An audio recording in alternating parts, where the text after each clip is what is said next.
বুক আছে, একটু ভাবেন, চিন্তা করেন। এদেশে আজ আমার মনে হচ্ছে অনেকে এখন আল্লাহর মামলার আসামি। বাদী যত বড় হয় মামলা তত কঠিন হয়।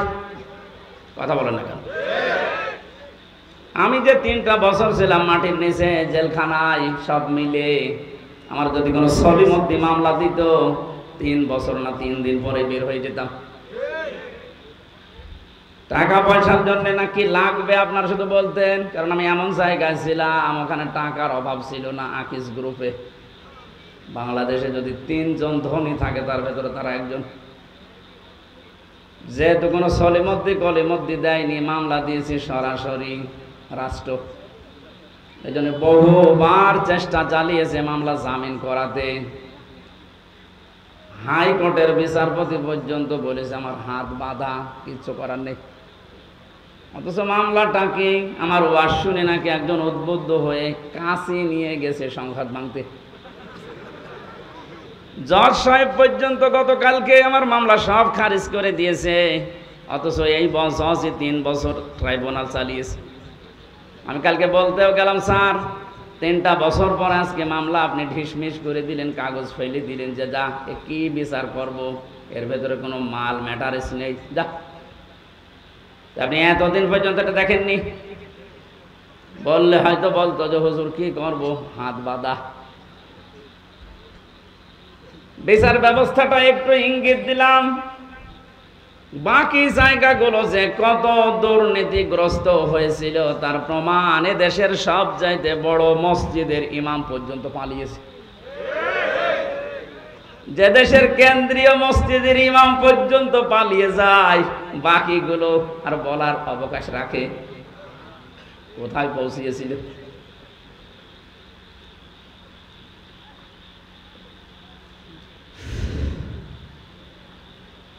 আমার মামলার বাদী যেহেতু প্রধানমন্ত্রীর নিজে আলেমদের মামলার বাদী উনি ছিল, এই কারণে আমাদের জামিন নেই। অপরাধ যাই করেন না কেন জামিন হবে না। অথচ এই মামলায় যদি রায়ও দিয়ে দিত সর্বোচ্চ 3 মাস আমি থাকতাম। 3 বছর কেটে গেছে, তারপরও নাকি স্বাদ মেটছে না। বলে এখনই ছেড়ে দেব? কি আইন দেখেন তো। আদালত দোষ চায়, আদালত দেখছে না, আমরা করব কি? আর গোপনে গোপনে বলে যে কি করব, এই কয়দিনে হুজুর ছেড়ে পাছাড়া পেয়ে যাবে, আর কিছুদিন থাক। জালেমরা যখন ক্ষমতায় থাকে, চেয়ারে থাকে, মনে করে আল্লাহ মনে হয় দয়া করে মায়া করে ভালোবেসে আমাদের চেয়ারে বসিয়ে রেখেছে। ওয়ালা ইয়াহসাবান্নাল্লাযীনা কাফারু আন্নামা নুমলি লাহুম খায়রুল লিআনফুসিহিম ইন্নামা নুমলি লাহুম লিয়াজদাদু ইসমা ওয়ালাহুম আযাবুম মুহিন। সূরা আলে ইমরানে আছে, জালেমেরা ধারণা করে, মনে মনে করে আমাদেরকে আল্লাহ কল্যাণ করেন, ভালোবাসেন, মহব্বত করেন, এই জন্যই আমাদেরকে চেয়ারে বসিয়ে রেখেছে। আল্লাহ পাক বলেন না, ওদেরকে চেয়ারে বসিয়ে অপকর্মগুলো করার সুযোগ দিয়েছি যেন ওদের পাপ পরিপূর্ণ হয়ে যায়। বাস্তবতা এটাই। 16 বছর বহু মহারথী চেষ্টা চালিয়েছে, কিছুই করতে পারে নাই। ছাত্রদের দ্বারা এটা হবে এদেশে কেউ কল্পনাও করে নাই। এগুলো শুধু ছাত্র না, আবাবিল পাখি যেমন আল্লাহ পাঠিয়েছিলেন, আমার মনে হয় এদের ভেতরে এরকম শক্তি আল্লাহ ভর করিয়ে দিয়েছে। লিয়াজদাদু ইসমা, কোরআন শরীফ 100% সত্য। জালেমদের পাপ যখন পরিপূর্ণ হয়ে যায় তখন আল্লাহ পাক তার উপরে অ্যাকশন নেয়।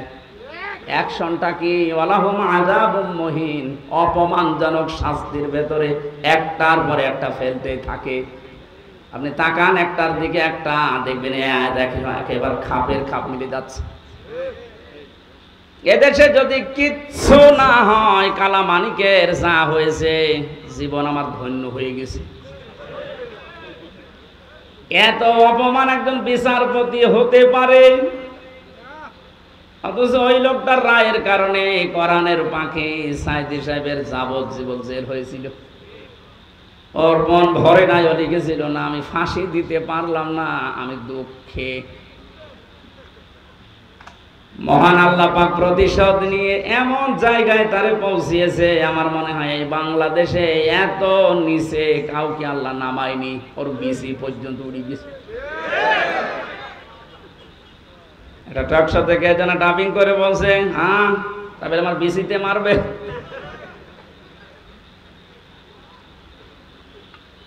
যারা যারা এই জুলুমের সাথে সম্পৃক্ত ছিল, আমি তো অন্যগুলোর কারণে হয়নি, যাদের কারণে হয়েছে এদেরকে যেন ছাড় দেওয়া না হয়।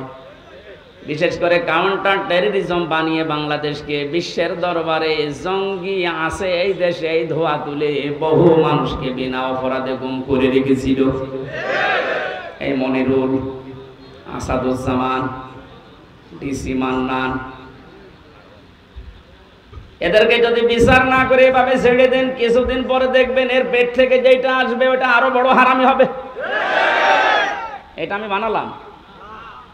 হযরত নূহ আলাইহিস সালাম দোয়া করেছিলেন, আকালা নূহুর রাব্বি লা তাজার আলাল আরদি মিনাল কাফিরিনা দাজ্জারা ইন্নাকা ইন তাজারহুম ইউদিল্লু ইবাদাকা ওয়ালা ইয়ালিদু ইল্লা ফাজিরান কাফফারা। হযরত নূহ একেবারে অতিষ্ঠ হয়ে শেষ পর্যন্ত বলেছিলেন, মাবুদ এ কাফেরদের একটা আন্ডা বাচ্চা পর্যন্ত যেন ছাড় না পায়। ওদেরকে তো তুমি শেষ করবা, ওদের বাচ্চারা যেন না থাকে, ওদের আন্ডা বাচ্চা যেটা থাকবে ওর পেট থেকে যারা আসবে পরবর্তীতে ওরাও তোমার বান্দাদেরকে বিপদগামী করবে। এই 16 বছরের রেজাল্ট এইটা, এদের পেট থেকে যেগুলো আসে ওইগুলো ডবল হারামি হয়। গতকালকে আমার সামনে তুলছিল হাজী সেলিমকে, ওই যে ফেরেশতা দেখলাম, শয়তানও অত নিচে নামে নাই, মুখ দিয়ে কথা বের হয় না, নৌকা বলতে গেলে হৌকা বলে ফেলে, অথচ ওর চরিত্র কত খারাপ। কালকে মানুষ এই কোর্টে নেওয়ার সময় অনেকগুলো দেখিয়েছে, এ মুরব্বী মানুষ, শরীর চলে না, প্রতিবন্ধী শুনলাম, অবৈধ মেয়ে লোক ছাড়া ওর রাত কাটে না। তার নামের আগে দেখেছেন হাজী সেলিম। এর অবস্থায় যদি এই হয় শরীর চলে না, যাদের শরীর অল্প একটু চলে তাদের অবস্থা কত নিচে আপনি কল্পনাও করতে পারবেন না।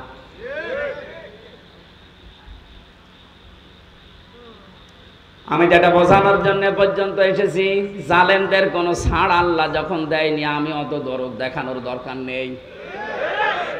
কারণ জালেমদের দুনিয়াও শেষ, আখিরাতও শেষ। আপনার কি মনে হয় আল্লাহ যার নিজের মামলার বাদী, সে কার কাছে মুক্তি পাবে বলেন?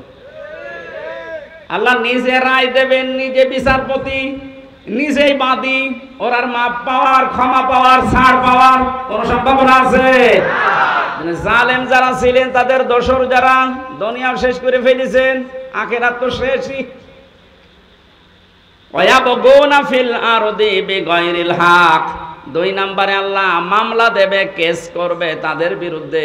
এই ভালো করে শুনেন, আল্লাহ নিজে মামলা দেবে, কেস করবে, অভিযোগ দায়ের করবেন 2 নম্বরে তাদের বিরুদ্ধে যারা পৃথিবী শান্ত হয়ে যাওয়ার পরে আবার বিশৃঙ্খলা তৈরি করার জন্য বিদ্রোহ করে। এই 5 তারিখের পর থেকে এই 3 তারিখ পর্যন্ত যেটা 7-8 বার হয়ে গেল।